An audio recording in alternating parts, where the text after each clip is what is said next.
자, 안녕하세요. 오늘은 이제 건축허가의 거부, 여기서부터 살펴보도록 하겠습니다. 자, 이제 건축허가를요, 허가권자가 거부할 수도 있고요. 그 다음에 취소할 수도 있어요. 그 다음에 건축허가를 제한하거나 착공 자체를 또 제한할 수도 있어요. 이 세 가지 사항에 대해서 살펴보도록 하겠습니다. 먼저 건축허가를 이제 어떤 때 거부를 하느냐라는 거죠. 건축허가라는 것은 요건이 갖춰지면 반드시 허가를 내줘야 돼요. 그거를 이제 기속행위라고 하거든요. 법률용어로. 이거를 기속행위에 대해서 알 필요는 없지만 참고적으로 이런 내용입니다. 그러니까 허가를 내주는 기관이 자기들이 보기에 마음에 들면 해주고 마음에 안 들리면 안 해주고 그런 게 아니라 요건을 갖추면 반드시 해주도록 되어 있는데, 그럼에도 불구하고 허가권자는요, 이런 사항일 때는요, 건축위원회 심의를 거쳐서 건축허가를 내주지 아니할 수 있다는 거예요. 그래서 좀 특징적인 거죠. 다만 아무리 그렇다 하더라도 건축위원회 심의를 거쳐라 라는 거고요. 자, 그러면 어떤 때에 건축허가를 거부할 수 있느냐? 여기서 이제 주교 위속이 또 나옵니다. 의료시설이나 숙박시설에 해당하는 건축물의 건축을 허가하는 경우, 이런 경우에요, 이게 이제 항상 요주의 시설입니다. 위락시설, 숙박시설, 술 마시고 놀고 뭐 잠자러 가고 이런 데죠.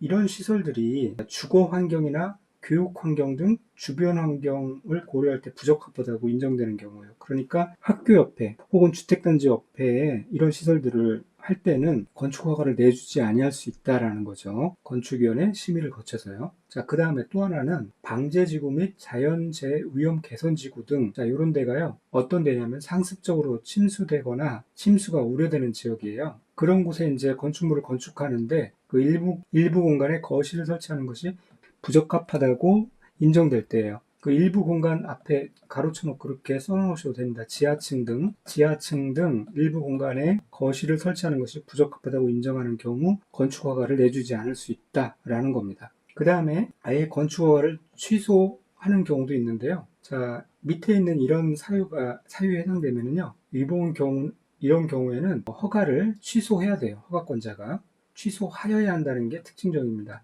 자, 임의사항이 아니라 반드시 취소해야 돼요. 이 공법에서 취소를 하여야 한다라고 하는 경우가 그렇게 흔치 않습니다. 왜냐하면 취소 자체가 굉장한 파급 효과를 가져오기 때문에 웬만하면 취소를 안 해요. 근데 이 세 가지 공법에서 취소해야 되는 경우, 자, 이 밑에 있는 사항인 경우가 있고요. 또 하나, 주택 공급 질서 교란 행위, 이것도 이제 강하게 엄벌을 내리죠. 그래서 주택 공급 계약을 취소해야 되고요. 농지법의 조치명령 위반 시에도 농지 전용허가 취소하여야 한다. 그렇게 이제 세 가지가 되는 거니까 나중에 수납 반복하실 때 정리를 하시고요. 자, 어떤 경우 이제 취소하여야 하느냐면은 허가를 받은 날부터 2년 이내에 공사에 착수하지 아니했을 때, 그런데 이제 공장인 경우에는요, 3년입니다. 자, 그리고 이런 경우는 위에 나와 있듯이 정당한 사유가 인정되면은 1년의 범위에서 공사의 착수 기간을 연장해 줄 수가 있습니다. 그래서 각각 3년, 또 공장인 경우는 4년까지 공사에 착수가면 되도록 그렇게 하고 있고요. 그래서 이 미착수 2년, 자, 건축허가 취소하여야 한다. 그렇게 딱 줄기를 잡아 놓으시기 바랍니다. 그 다음에 허가를 받은 날로부터 착공 기간 이내에, 그러니까 2년 혹은 3년 이내에 공사에 착수는 했어요. 그러나 이제 여러 상황상 공사 완료가 불가능하다고 인정되는 경우, 그런 경우는 취소를 해야겠죠. 그 다음에 착공 신고 전에, 자, 여기서 이제 착공 신고 전이라는 거 알아두셔야 되고요. 경매 또는 공매 등으로 건축주가 대지의 소유권을 상실한 때부터 6개월이 지난 이후 공사의 착수가 불가능하다고 판단되는 경우입니다. 자, 먼저 체크해야 될 것, 착공신고 전이고요. 착공신고 후에는 해당되지 않고요. 자, 대지의 소유권을 상실했을 때가 아니라 그때부터 6개월이 지난 이후에 상황을 보니 공사의 착수가 불가능하다고 판단될 때입니다. 왜 6개월이라는 시간을 주냐면은 소유권을 다시 찾아올 시간을 6개월 정도 이렇게 주는 겁니다. 그래도 안 된다 그러면은 이제 취소하는 겁니다. 자, 위와 같은 사항이 아닌, 여기서 보면은 어떤 명령이나 처분에 위반한 경우에는요, 이런 경우는 반드시 취소하는 것이 아니라 허가 또는 승인을 취소할 수 있어요. 임의적 취소 사항입니다. 그렇게 정리를 해주시고요. 이 밑에 옆에 사항도 같이 정리를 해주시기 바랍니다. 건축법 기간 1년 이내에 건축 신고 공소가 미착수하면은 신고 효력이 상실되죠. 그리고 연장이 가능한데 1년의 범위 내에서 연장이 가능합니다. 그 다음에 건축 허가 후 미착수는 2년이고요. 자, 공장 같은 경우는 3년이죠. 그리고 가설 건축물 존치 기간도 3년이었어요. 자, 그 다음에 건축허가 제한 및 착공의 제한 사항을 살펴보도록 하겠습니다. 건축허가도 제한할 수 있는데요. 자, 허가 제한권자는요, 이 국토교통부 장관도 들어가 있고, 도지사도 들어가 있죠. 원래 허가권자에는 이 국토교통부 장관이나 도지사가 포함되지 않았는데, 이 국토교통부 장관이나 도지사도 제한은 할 수 있습니다. 자, 그럼 먼저 국토교통부 장관이 제한하는 경우를 보면은요, 국토교통부 장관은 국토 관리를 위해서 필요하다고 인정할 때, 또는, 주무부 장관이, 자, 각각, 국방부 장관은 국방, 문화재 보존, 이 문화재 보존이 아니라요, 정확한 워딩은 국가유산의 보존, 이렇게 바뀌었습니다. 국가유산의 보존. 교재에 반영이 안 돼 있으면은 이렇게 바꿔주시기 바랍니다. 그 다음에 환경보전 또는 국민경제를 위해서 필요하다고 이 주무부 장관이 요청을 하면은, 자, 요청하면 그때 이 허가권자의 건축허가나 허가를 받은 건축물의 착공을 이 국토교통부 장관이 제한할 수 있습니다. 그래서 이 부분 정확히 잘 알아두시고요. 그 다음에 특별시장이나 광역시장, 도지사가 제한하는 경우는요, 지역계획이나 도시군 계획에 필요하다고 인정하면은 그때 이제 제한할 수 있는데, 이때 허가권자는 시장군수구청장이었습니다. 이 시장군수구청장이 건축허가나 허가를 받은 건축물의 착공을 제한할 수 있도록 그렇게 하고 있습니다. 그래서 이 허가 제한권자, 이 내용 시험에 빈출되는 부분이니까 정확하게 잘 알아두셔야 되는 중요한 부분입니다. 그래서 이 국토교통부 장관은 이제 전국구에 해당된다고 볼 수 있고, 특별시장, 광역시장, 도지사가 제한하는 경우는 이제 지역구에 해당된다. 이렇게 생각하시면 좋습니다. 자, 그리고 이제 이 특별시장, 광역시장, 도지사가 이렇게 제한하는 경우에는요, 이 시장군수구청장의 건축허가나 건축물의 착공을 제한하는 경우에는 반드시 즉시 국토교통부 장관에 보고를 하도록 그렇게 되어 있어요. 그냥 보고를 하는 것이지 국토교통부 장관의 승인을 받아야 되는 게 아닌 거예요. 보고를 하면 되고요. 자, 그러면은 이때 이 보고를 받은 국토교통부 장관은 만약에 제한 내용이 지나치다고 인정하면은요, 해제를 명할 수 있습니다. 자, 국토교통부 장관이 해제를 명할 수 있다라는 정확한 워딩을 정확하게 알아두셔야 되고요. 바꿔가지고 이거를 애매하게 직권으로 해제해야 된다, 이건 완전히 틀린 내용이고, 비슷하게 해제할 수 있다, 이런 것도 틀린 거고, 해제를 권고할 수 있다, 이것도 틀린 거고요. 또는 정당한 사유가 있으면 해제해야 한다, 그런 식으로 말만 보면은 해제해야 될 것 같은 그런 느낌이 들도록 문장을 꼬아놓을 수도 있으니까요. 무조건 그냥 해제를 명할 수 있다라고 정확하게 워딩을 남겨두시기 바라겠습니다.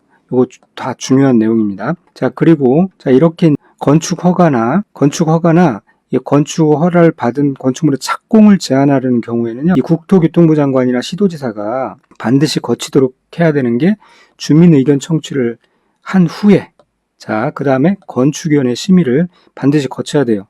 독단적으로 본인들이 판단해서 착공 제한하고 건축허가를 제한할 수 있는 게 아닙니다.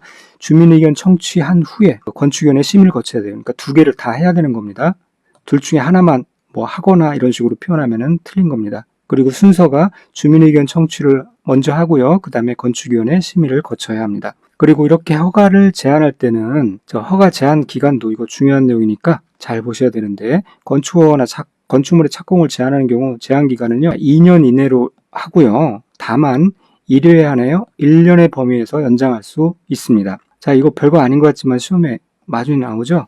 그래서 이 일인데요. 자, 2+1이죠. 그 2년 이내로 하고 또 다시 1년 할 수 있어요. 그런데 이 2+1 행사는요, 한 번만 하는 겁니다. 1회에 한해서 1회에 한해서 1년의 범위에서 할 수 있어요. 그러니까 총 3년이 되는 거죠. 그래서 요거 211, 2년의 범위에서 2년 이내로 하고 또다시 1년을 더 할 수 있는데 그것은 한 회에 한해서 할 수 있다. 211 그렇게 암기를 해주시기 바랍니다. 자, 그리고요, 국토교통부 장관이나 특별시장, 광역시장, 도지사는요, 건축허가나 건축물의 착공을 제한하는 경우 그 제한 목적, 기간, 대상 건축물의 용도와 대상 구역의 위치, 면적, 경계 등을 상세하게 정해서 허가권자에게 통보하여야 합니다. 이제 통보하고요, 이 통보를 받은 허가권자는 직접 시를 공고를 해야 합니다. 자, 여기서 요게 제한권자가 되는 거죠. 제한권자가 직접 공고하는 게 아닌 거예요. 한 단계를 거치죠. 이 허가권자에게 이 사람들이 통보를 하고요, 그리고 이 허가권자가 공고를 하는 겁니다. 그런 로직을 갖추고 있습니다. 그래서 지금까지 살펴본 요 내용들, 자, 이 8번부터 해서 9번, 매우 중요하고요. 그 다음에 10번 더 중요하고요. 두 가지 굉장히 중요한 내용이니까 샅샅이 잘 알아두시기 바라겠고, 그 다음에는 이제 시험에는 자주 나오진 않지만 그래도 한번 지문이 섞여 들어갈 수 있으니 살펴봐야 되는 부분이 이제 안전관리 예치금과 그 다음에 건축물 안전영향 평가에 대한 내용입니다. 자, 편하게 보시면 되는데요. 자, 이 허가권자는요, 건축물 연면적이 1000제곱미터 이상인 건축물로서 해당 지방자치단체의 조례로 정하는 건축물에 대해서는요, 이 착공신고를 하는 건축주에게 이 장기간 건축물의 공사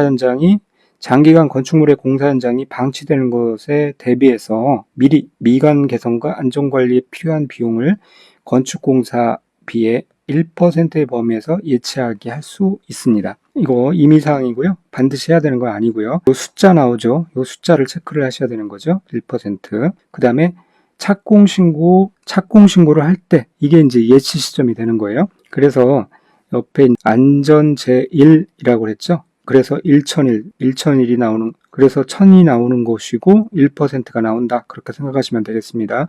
자, 그런데 안전관리 예치금도요, 자기들끼리는 안 받습니다. 자, 그래서 뭐냐면은 한국토지주택공사 또는 지방공사는 안전관리 예치금을 안 받아요. 공공기관이기 때문에 그렇고요. 또는 이제 안전하다고 이제 공적으로 보증이 되는 경우도 안 받습니다. 그래서 이게 뭐냐면 주택도시보증공사가 분양보증을 한 건축물이거나 분양보증이나 신탁계약을 체결한 건축물, 이런 것들도 제외한다. 이런 거 알아두시고, 그 다음에 이 안전관리 예치금은 그냥 예치금만 했다가 별일이 없으면 돌려줘야 되는 것들이죠. 그래서 이제 반환을 반드시 해야 되는데, 돈으로 받은 것들은 가지고 있는 동안에 이자를 계산해가지고 그 이자를 붙여가지고 포함해서 반환해야 돼요. 그게 당연한 거겠죠.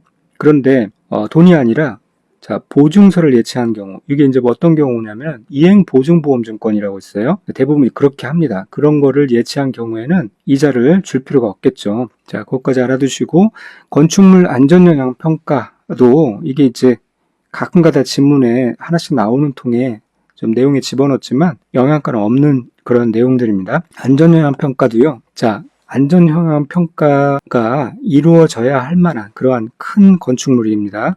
초고층 건축물이나, 자, 이런 건축물인 경우 건축 허가를 하기 전에 건축물의 구조, 집안, 풍환경 등이 건축물의 구조 안전과 인접대지 안전에 영향을 미치는 영향 등을 평가하는 건축물 안전영향 평가를 안전영향 평가기관에 의뢰해서 실시해야 된다. 자, 여기서 서술어가 실시해야 된다는 거고요. 누가? 주어가 허가권자입니다. 허가권자가 실시하는 거예요. 언제? 건축 허가를 내주기 전에, 그때 이제, 이거는 규모가 크고, 만약에 안전에 무슨 문제가 생기면 대형 사고로 이어질 수 있는 그러한 건축물이다 라고 하면 안전영향 평가를 실시를 해야 됩니다. 물론 허가권자가 직접 할 수는 없기에 안전영향 평가기관에 의뢰해서 실시해야 되는데, 대상되는 주요 건축물은 당연히 초고층 건축물이고요.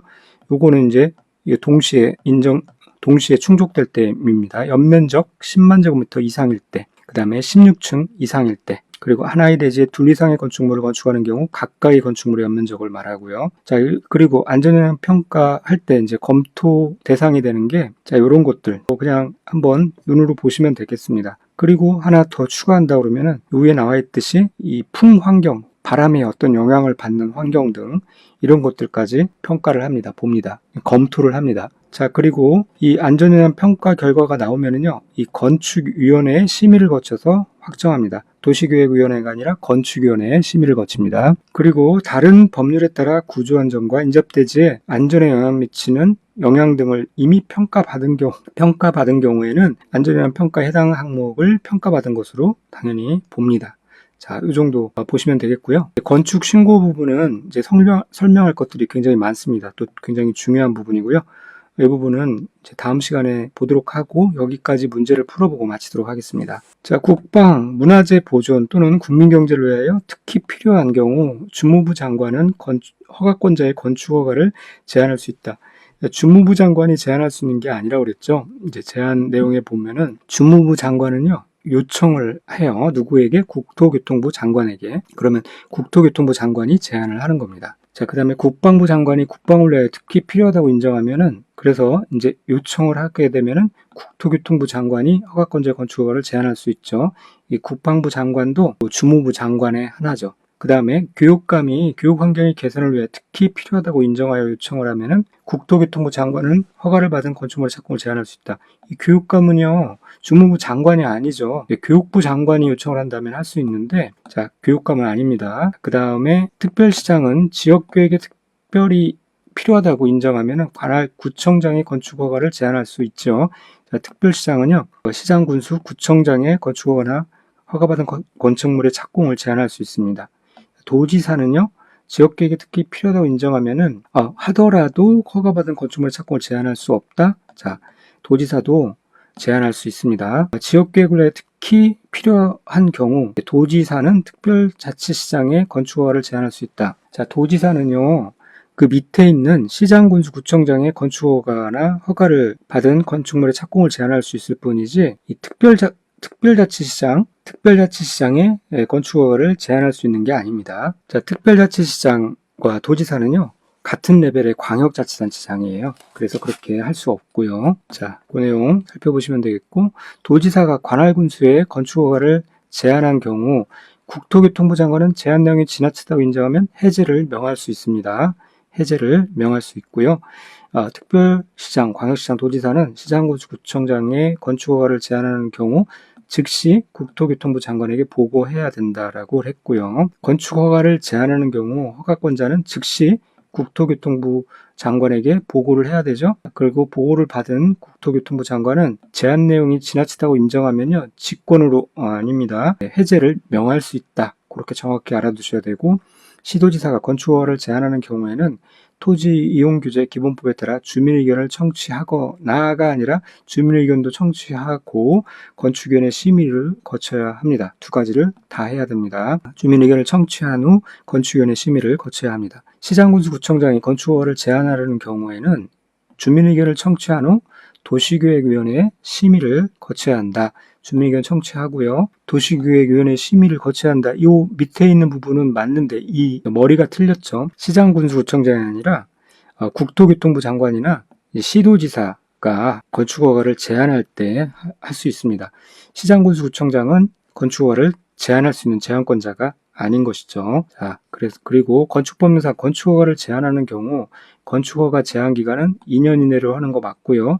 1회에 한하여 1년 이내의 범위에서 할 수 있습니다. 2+1. 자, 이런 행사는 한 번밖에 할 수 없고요.